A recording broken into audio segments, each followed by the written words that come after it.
Hello friends, welcome to my channel maths by Neetu ma'am. आज मैं topic लेके आई हूँ परसेंटेज। लास्ट वीडियो में भी मेरा परसेंटेज टॉपिक था, उसी से रिलेटेड कुछ इंपॉर्टेंट क्वेश्चंस हैं।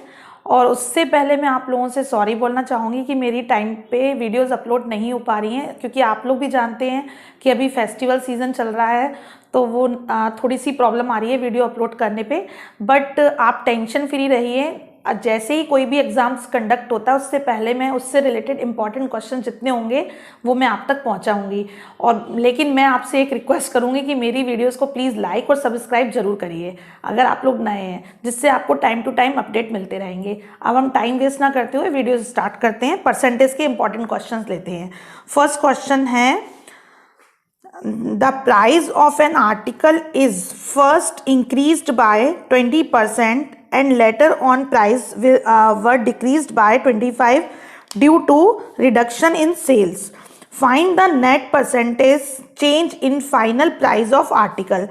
इससे रिलेटेड लास्ट वीडियो में भी मैंने आपको एक क्वेश्चन कराया था कि जब भी आपको 2% दिए हों एक ही क्वेश्चन में, तो आपको एक सिंपल फॉर्मूला है आपका x plus y plus x y upon 100। ये आप लर्न कर लीजिए, इससे आपके काफ़ी सारे क्वेश्चन सॉल्व होंगे और इसका जो आंसर आएगा वो परसेंटेज में आएगा। इसका मतलब ये है कि कोई भी 2% हैं और उसके बाद आपका क्या चेंजेस आते हैं।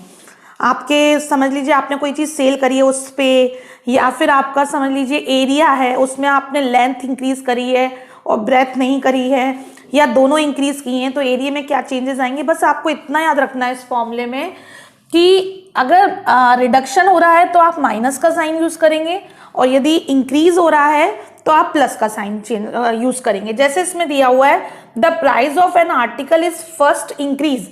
जो आर्टिकल की प्राइस है, मैं इसको हिंदी में भी आप लोगों को एक्सप्लेन कर रही हूँ, जिससे कि हिंदी मीडियम के जो स्टूडेंट है उनको कुछ प्रॉब्लम ना आए। तो मैं एक बार आपको हिंदी में रीड करके दिखा रही हूँ और इंग्लिश में क्वेश्चन आपको बोर्ड पे दिख रहा होगा। The price of an article is first increase by 20%।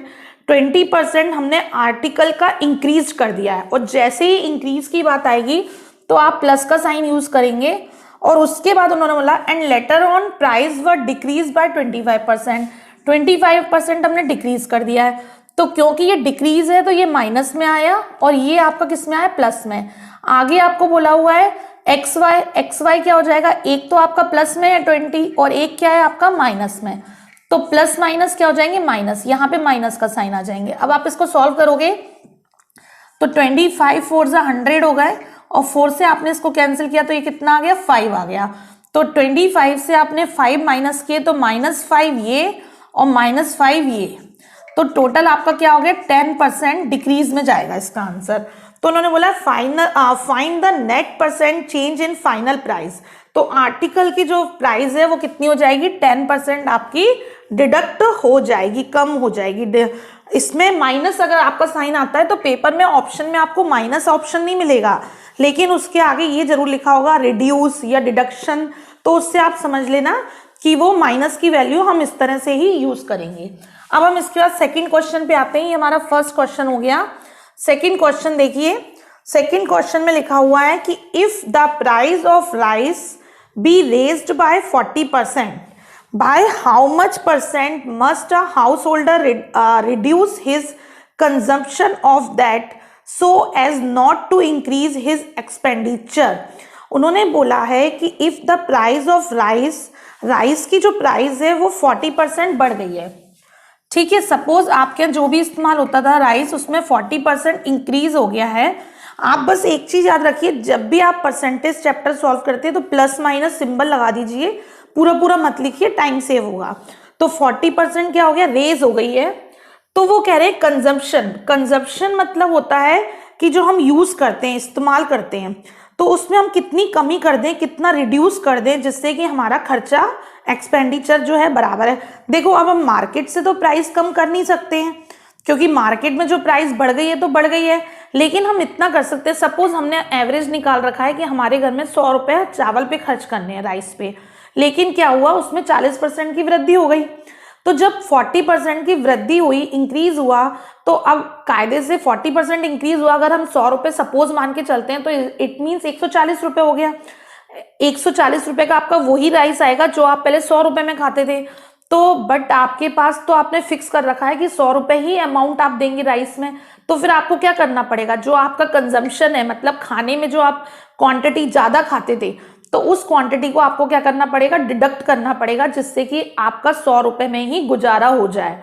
तो उसके लिए हम क्या करते हैं, जैसे आपको इंक्रीज हुआ है तो आपका इंक्रीज ऊपर आया और कितना 140 कितना हो जाएगा, नीचे आ जाएगा, और मल्टीप्लाई कर देंगे 100। ये फॉर्मूला एक लर्न कर लीजिए, इससे आपके आधे से ज्यादा क्वेश्चन सॉल्व होंगे। R/100 प्लस R और मल्टीप्लाई यहाँ कितना आ जाएगा 100। इसका मतलब ये रहता है कि अगर कोई चीज इंक्रीज हुई है तो यहाँ पे वो इंक्रीज वाली चीज आएगी और यहाँ प्लस कर देंगे।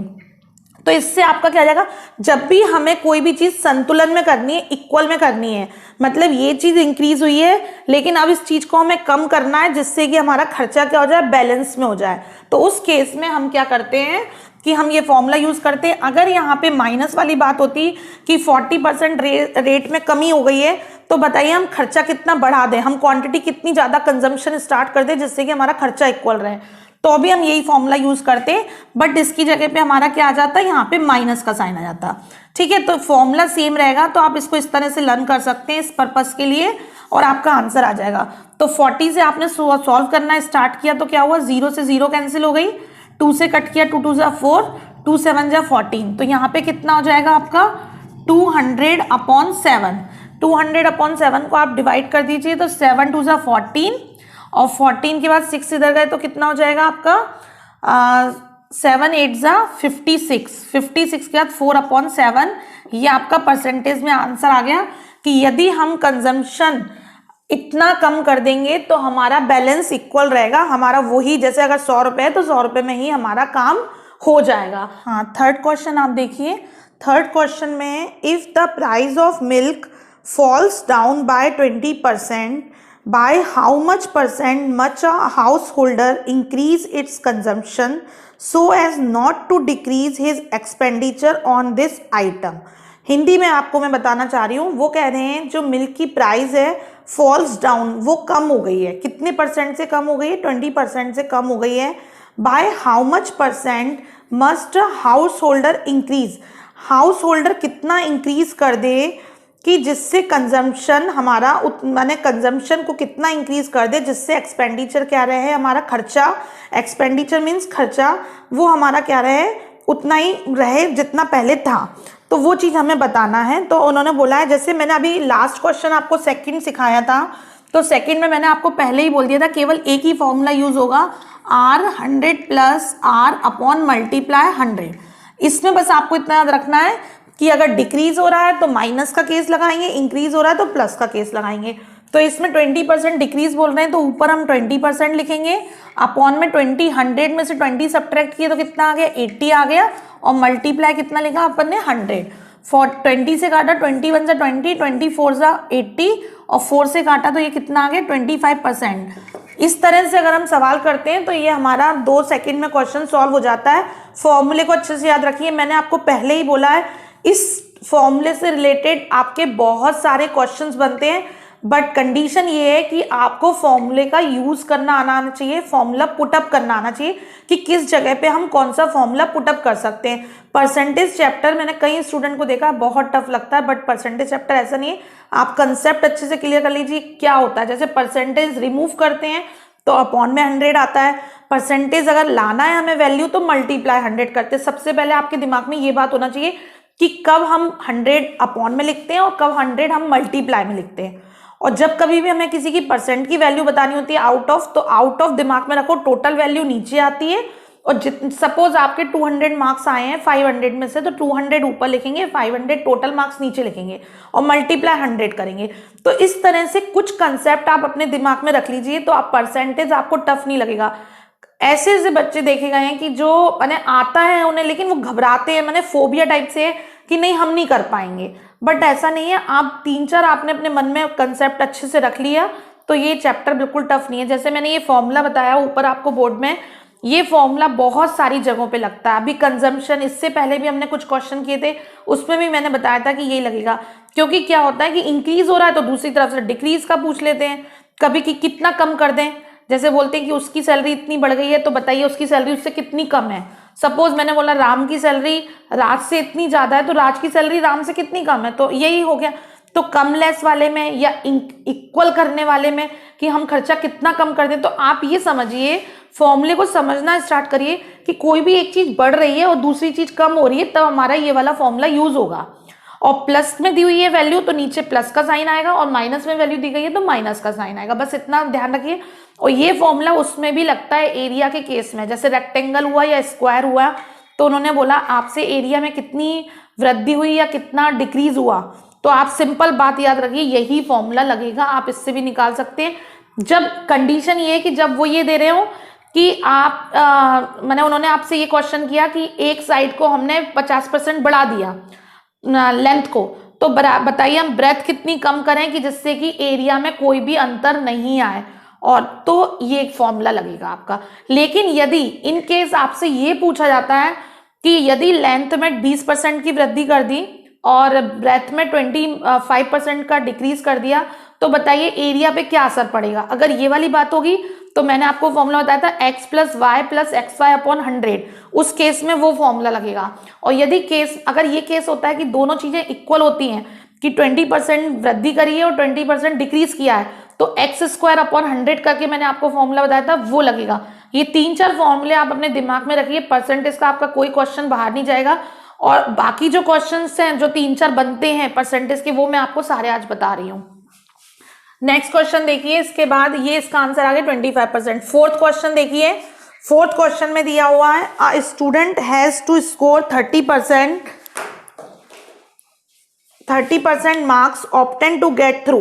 एक स्टूडेंट को पास होने के लिए 30% मार्क्स चाहिए, परसेंट चाहिए, याद रखना। If he gets 30% marks and fails by 30 marks, then find the maximum marks set for the examination. वो कह रहे हैं कि स्टूडेंट है जिसको पास होने के लिए 30% मार्क्स चाहिए, यानी कि 30% क्या हो गया, उसका पासिंग हो गया, इधर हम लिख सकते हैं पासिंग मार्क्स।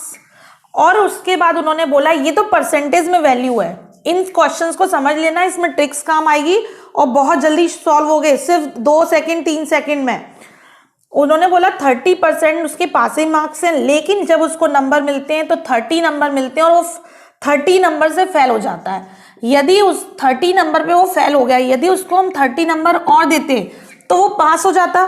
तो बात को समझने की कोशिश करिए, ये नंबर में है और ये परसेंटेज में है, कंफ्यूजन हटा देना। ये परसेंट है, यानी कि 30% की वैल्यू हो गई 60। 30% में वो पासिंग मार्क्स होता है और नंबर में देते हैं तो 60 में पास होता है, यानी कि 30% की वैल्यू क्या हो गई 60।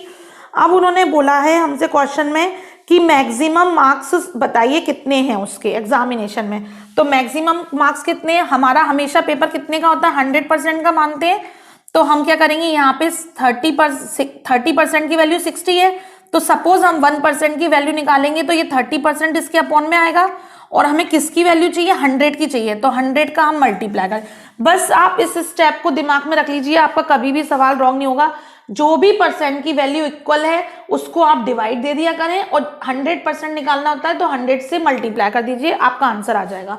मैंने पहले ही लिख दिया, पासिंग मार्क्स परसेंटेज के रूप में 30 था और नंबर के रूप में कितना था, 60 था। तो 30% की वैल्यू अगर 60 हुई तो 100% की कितनी होगी, 30 से डिवाइड और मल्टीप्लाई। ये हम बचपन में सीखते थे, यूनिटरी मेथड, बस वही चीज यूज कर रहे हैं। 3 1 जा 3, 3 2 जा, यानी कि पेपर कितने नंबर का हो गया हमारा, 200 मार्क्स का हो गया।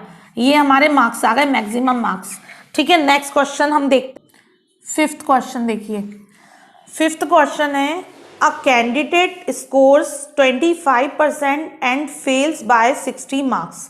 क्या समझ में आया कि एक कैंडिडेट को कितने परसेंट मिले, 25% मिले हैं, और वो 60 मार्क्स से क्या हो गया, फेल हो गया। इसका मतलब क्या हुआ कि 25% में यदि उसको 60 मार्क्स और मिल जाते तो वो पास हो जाता। उसके बाद उन्होंने बोला while an another candidate who score 50%, एक अनदर कैंडिडेट है उसको 50% स्कोर किया और gets 40 marks more than the minimum required, जितने उसको रिक्वायरमेंट थी उससे उसको 40 मार्क्स ज़्यादा मिले हैं। यदि 50% में से 40 मार्क्स निकाल देती हूँ मैं, तो वो पासिंग आ जाएगा। मैंने दोनों की पासिंग वैल्यू लिख ली है, जो उनकी पासिंग है वो मैंने लिख दी है। क्या कि एक को कैंडिडेट को 25% मिले और वो 60 मार्क्स से फेल हो गया। यदि 25% को 60 दे देती तो वो पास हो जाता, और एक को 50% मिला लेकिन उसको 40 मार्क्स पासिंग से ज़्यादा है। यदि 50 वाले से मैं 40 मार्क्स ले लेती तो भी वो पास हो जाता। तो अब मैं क्या करूँगी, परसेंट को परसेंट के साथ सॉल्व करूँगी, नंबर को नंबर के साथ। तो ये 40 मार्क्स को मैं 60 के पास ले आई तो ये कितने बन गए, 100 बन गए, क्योंकि माइनस इधर आके प्लस हो जाएगा 100, और 25 को 50 से जाके माइनस कर दूंगी तो 20, क्योंकि प्लस की है उधर जाके वैल्यू माइनस हो जाएगी। अच्छा, एक भी याद रखना, ये इसके साथ यूज नहीं हो सकता है क्योंकि ये परसेंटेज में है और ये किस में, नंबर में है। कभी भी परसेंटेज को नंबर के साथ सॉल्व नहीं करना। अब हमने इधर सॉल्व किया तो ये कितना आ जाएगा, 50 माइनस 25 किया तो कितना आ गया 25%, और इधर कितना आ गया 100, यानी कि 25% की वैल्यू हो गई 100। इसके बाद उन्होंने हमसे क्वेश्चन पूछा है कि minimum required marks to pass the examination, find the maximum marks. आपसे जब कभी भी मैक्सिमम मार्क्स की बात कही जाए तो आप मान के चलिए कि आपको 100% वैल्यू देनी है कि वो पेपर कितने का था, 100%। तो 100% यदि 25% की वैल्यू 100 है तो सीधी सी बात है 25 में 4 का मल्टीप्लाई करेंगे तो ये 100 बन जाएगा। तो इधर अगर आपने इस साइड 4 का मल्टीप्लाई किया तो इस साइड भी 4 का करिए, यानी कि 400 आंसर आ गया। क्योंकि जब कभी भी हम मल्टीप्लाई करते हैं तो बोथ साइड करना होता है, एक साइड हम अपने मन से कुछ भी नहीं कर सकते। अगर आप डिवाइड दे रहे हैं तो भी आप बोथ साइड दीजिए, और मल्टीप्लाई कर रहे हैं तो भी बोथ साइड करिए। तो इसका आंसर आ गया, मैक्सिमम मार्क्स कितने थे, 400 थे। नेक्स्ट क्वेश्चन पे आइए, 6 क्वेश्चन पे। In an examination 20% of total number of student failed in history. 20% student हैं जो फेल हो गए हैं हिस्ट्री में। टोटल हमारे कितने होते हैं, 100% होते हैं हर चीज में, ये बताने की जरूरत नहीं है। उसके बाद बोला 20% हुए हिस्ट्री में,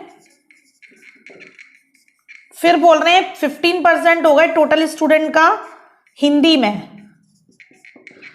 ये हिंदी में फेल हो गए, ये हिस्ट्री में फेल हुए हैं। और बोला कि 5% ऐसे हैं जो total number of students failed in both, 5% दोनों में फेल हो गए। तो find the percent of student who passed in both subject. हमें बताना है ऐसे कितने बच्चे हैं जो दोनों सब्जेक्ट में पास हुए हैं। तो इसके लिए एक फॉर्मूला होता है, मैं आपको बता रही हूँ, इजी फॉर्मूला है सबसेट का, आप लोगों ने 9th क्लास में पढ़ा होगा। Number of A number of B minus number of A intersection B. अगर यूनियन की बात होती है तो यहाँ यूनियन भी आ सकता है। इसका मतलब क्या है वो मैं आपको समझा देती हूँ। बोथ वाली जब बात होती है तो बोथ का मतलब होता है इंटरसेक्शन। इसमें क्या रहता है, एंड नंबर ऑफ ए का मतलब है कि 20% ऐसे हैं जो हिस्ट्री में पास हुए, बी का मतलब हो गया 15% ऐसे हैं जो हिंदी में पास हुए, लेकिन कुछ बच्चे ऐसे हैं जो दोनों में पास हुए। अभी फेल की बात चल रही है, तो 20% ऐसे हैं जो हिस्ट्री में फेल हुए, 15% ऐसे हैं जो हिंदी में फेल हुए, और 5% ऐसे हैं जो दोनों में फेल हुए। तो हमारे ये कॉमन है क्योंकि बोथ लिखा है, बोथ का मतलब है वो हिंदी में भी मौजूद है और हिस्ट्री में भी मौजूद है। तो उनको फिर हम एक बार ही सब्ट्रैक्ट करेंगे क्योंकि कॉमन चीजें हैं, दोनों में है। तो कितना हो जाएगा 20 प्लस 15 35 माइनस 5 कितना हो गया 30। तो 30% का मतलब है ये ऐसे बच्चे हैं जो फेल हैं। ठीक है, अब उन्होंने बोला है आपको क्या बताना है, 30% बच्चे फेल हैं, लेकिन कैसे हैं ये फेल, चाहे वो एक में फेल हो चाहे वो दो में फेल हो, मतलब कुल मिला के वो फेल है, चाहे वो हिस्ट्री में हो चाहे वो हिंदी में हो चाहे वो दोनों में हो। हमने फेल बच्चों को छांट के अलग कर दिया कि टोटल क्लास में कितने फेल बच्चे हैं। तो टोटल क्लास में फेल बच्चे कितने हैं, 30% है। जब 30% फेल बच्चे हैं तो पास कितने हुए, सीधी सी बात है, टोटल 100 होते हैं। मैंने आपको पहले ही बोला था जब 30% फेल निकल गए तो 70% ऐसे हैं जो दोनों में पास हैं। तो हमारा आंसर कितना आ गया 70%। इस फॉर्मूले को नोट डाउन कर लेना कि जब अब यहाँ पे हम इंटरसेक्शन की जगह हम यूनियन भी यूज कर सकते थे। यूनियन का साइन होता है एन ए यूनियन बी, ठीक है, ए यूनियन बी, और इसको मैं इसका इंटरसेक्शन को हम बोलते हैं सर्वनिष्ठ और इसको बोलते हैं हम संघ। इसका मतलब ये होता है कि ए माने जैसे समझ लो हिस्ट्री और इसकी बात होती, तो इसका इस साइन का मैं आपको मतलब समझा देती हूँ। इस साइन का मतलब है कि दोनों चीजें, ये भी वो भी और दोनों, माने जैसे हिस्ट्री में फेल हैं और हिंदी में फेल हैं और दोनों में फेल है, तो ये उसकी वैल्यू होती है। और जबकि यहाँ पे इसका मतलब रहता है दोनों में जो कॉमन हो, माने हिंदी में भी फेल हो और हिस्ट्री में भी फेल हो, दोनों में फेल हो, तो ये उसका साइन होता है। इसको बोलते हैं हम क्या बोलते हैं, इंटरसेक्शन बोलते हैं, और हिंदी में इसको क्या बोला जाता है, संघ बोला जाता है, और इसको सर्वनिष्ठ और यूनियन बोलते हैं। ठीक है, तो ये फॉर्मूला आप नोट डाउन कर लीजिएगा। हाँ, 7th क्वेश्चन में a number which when increased by 16% become 1914 find the number. इसमें क्या बोल रहे हैं, जब कोई नंबर 16% से बढ़ जाता है, इंक्रीज हो जाता है, तो वो नया नंबर क्या बन जाता है, 1914। तो मैं आप लोगों को एक बात बताना चाहूंगी, जब भी इंक्रीज या डिक्रीज वाली बात आएगी तो बिल्कुल आपको सोचना नहीं है। अगर इंक्रीज बोला है तो आप 100 में प्लस कर दीजिए, और डिक्रीज बोला है तो 100 में माइनस कर दीजिए, और वो जो वैल्यू दी गई है वो उसके इक्वल में लिख लीजिए।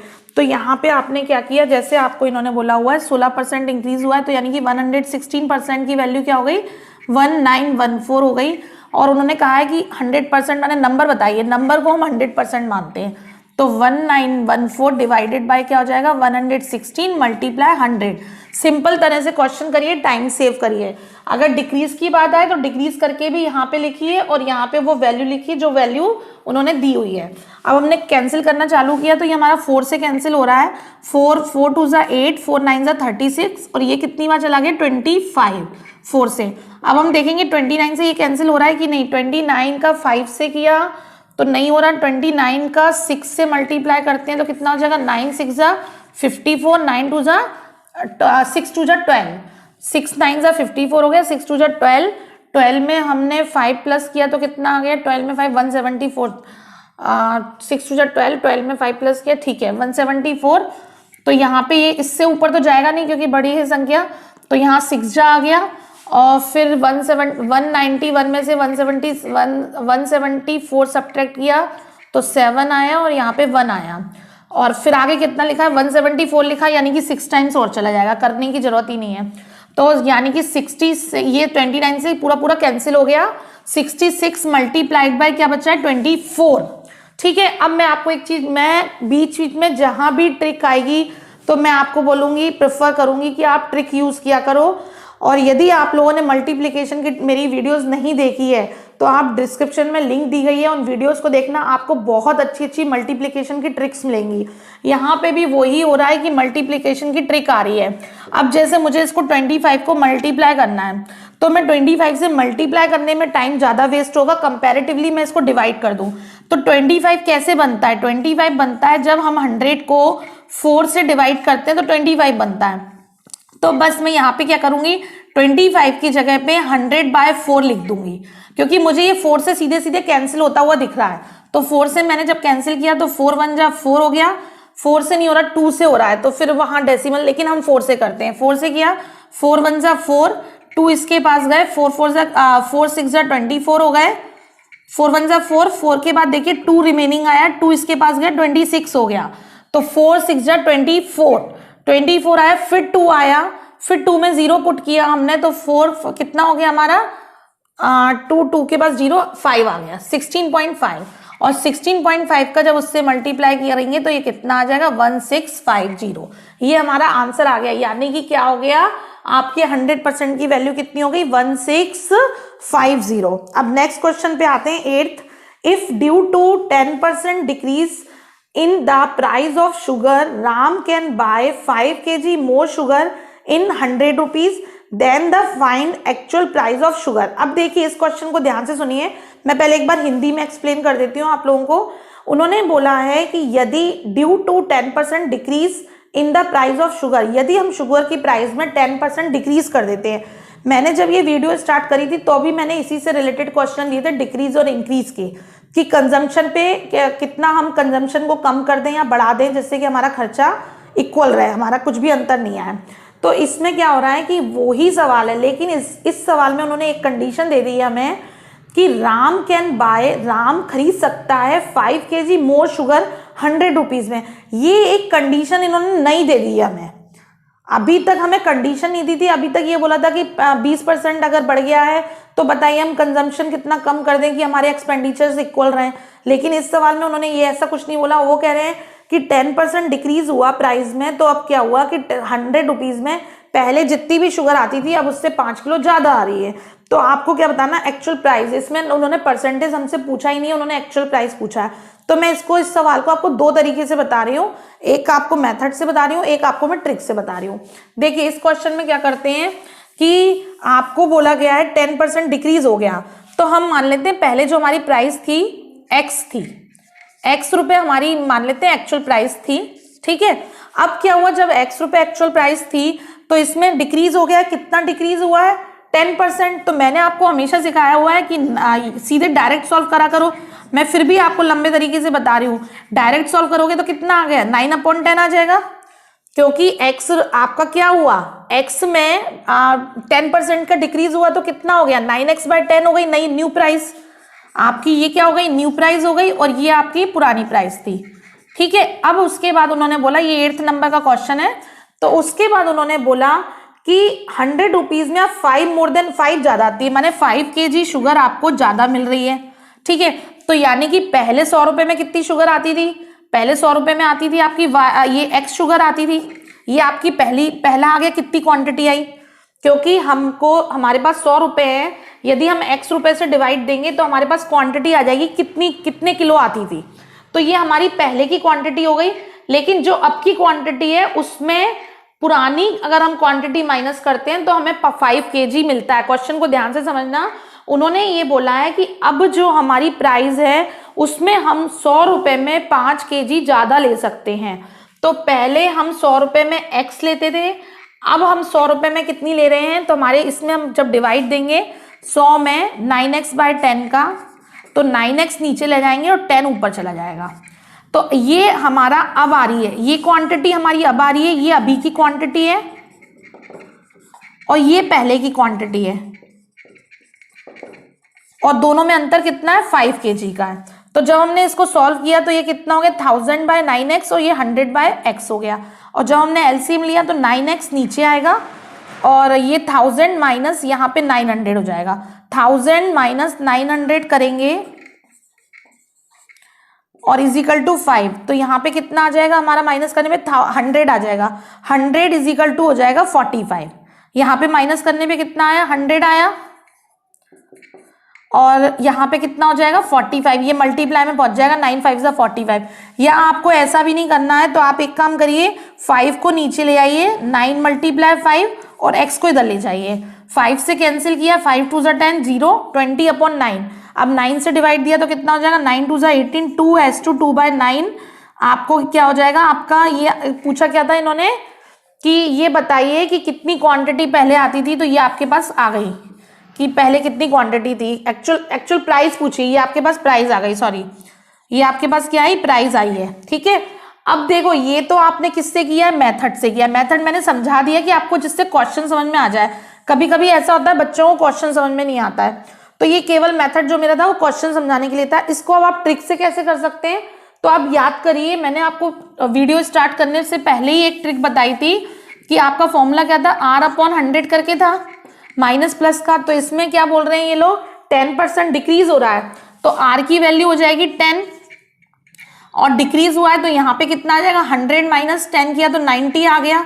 बस आपको इतना याद रखना है कि अब इन्होंने ये हमसे बोला है कि 100 रुपए में 5 kg ज्यादा आता है, तो बस 100 रुपए को आप इधर लिख दीजिए और 5 kg जो ज्यादा आता है वो लिख दीजिए, आपका आंसर आ जाएगा।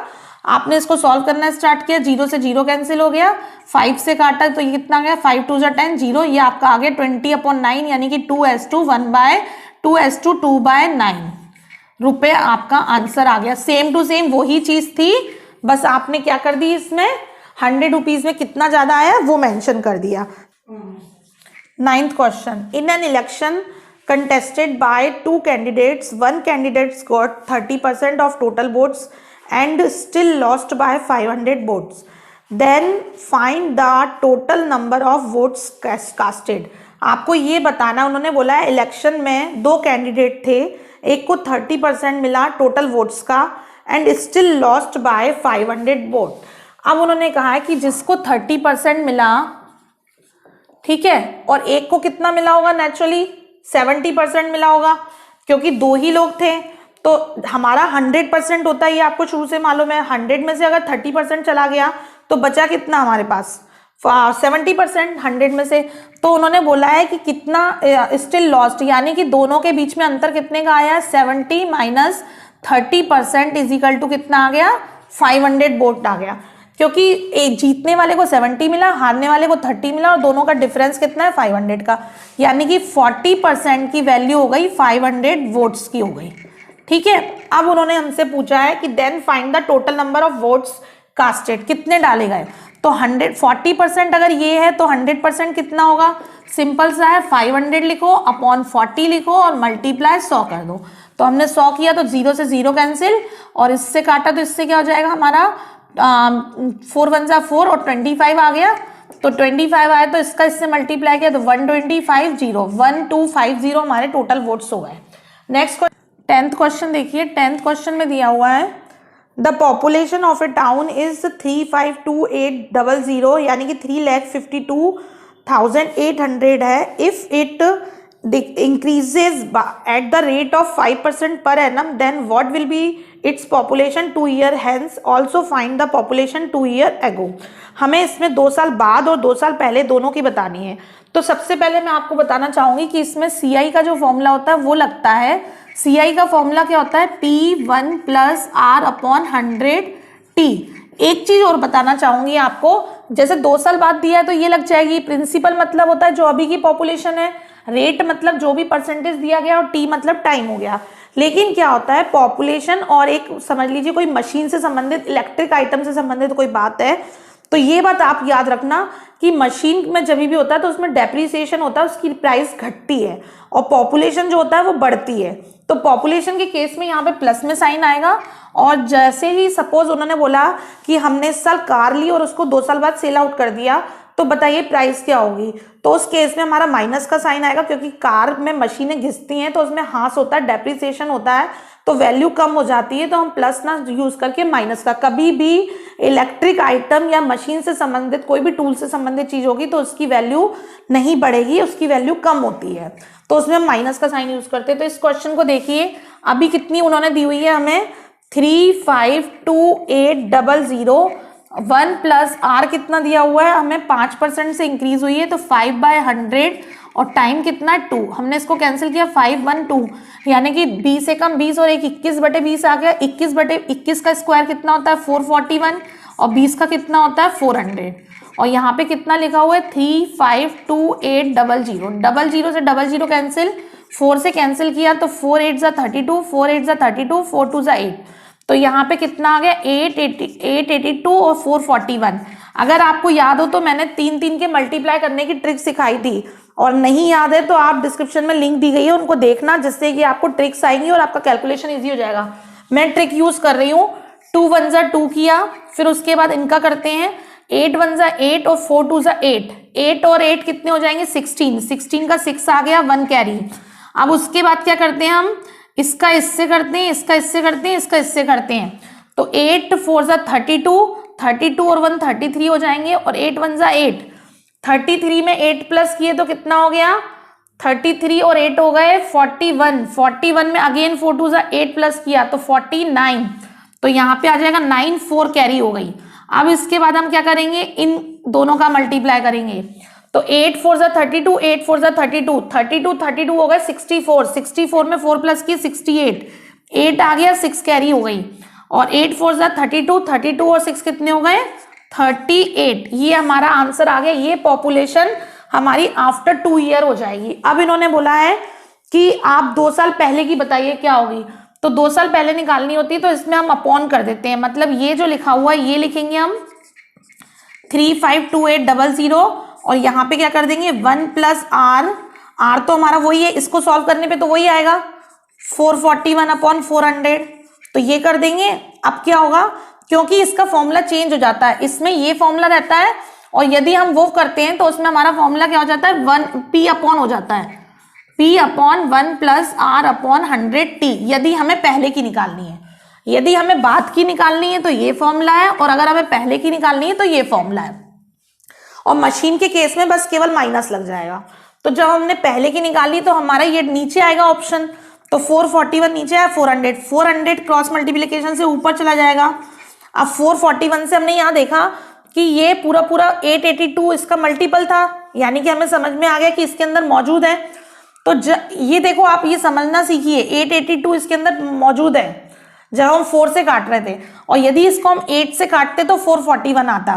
तो हमने क्या किया, इसको काटा 441 से, तो यहाँ पे कितना आ जाएगा, 8 आ जाएगा, 8 और यहाँ पे 800 और 4 लिखा हुआ है, 8 4 32 और 0 कितनी हो गई, 40। ये हमारा आंसर आ गया। नेक्स्ट क्वेश्चन देखिए, the difference between 11 question, the difference between 78% of A number and 59% of the same number is 323। What is 62% of the number. वो कह रहे हैं डिफरेंस आपको एक ही नंबर का 78% है और उसी नंबर का 59% है, और डिफरेंस कितना दिया हुआ है, 323। तो आप परसेंटेज में आप नॉर्मली ऐसे सॉल्व कर सकते हो, पूरा लिखने की जगह। आपने सॉल्व किया, 78 से 59 माइनस किया तो कितना आ गया, 18 में से 9 गए तो 9 आया, और यहाँ 6 में से 5 गए 1, 19% की वैल्यू आ गई 323। अब उन्होंने कहा है 62% बताइए, तो 19 से डिवाइड दे दीजिए और 62 से मल्टीप्लाई कर लीजिए। पहले अपन कर चुके हैं, 19 डिवाइड और 62 मल्टीप्लाई, आपका आंसर आ जाएगा। आपने डिवाइड किया, ये कितनी बार जा रहा है, 19 1 जा 19, 19 के बाद ये कितने आएंगे, 12 में से आपके 9 गए तो 3 आया और 1 आया, 133। तो 19 7 जा होता है 133।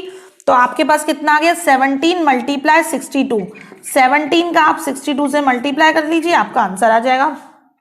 इसको भी हम ट्रिक से करके दिखाते हैं आपको। 17 लिखा और 62 लिखो और ट्रिक यूज करिए। कैसे यूज करेंगे, 7 2 जा कितना हो गया, 14, 4 लिखो, 1 कैरी, फिर आपने किया 2 1 जा 2 और 7 6 जा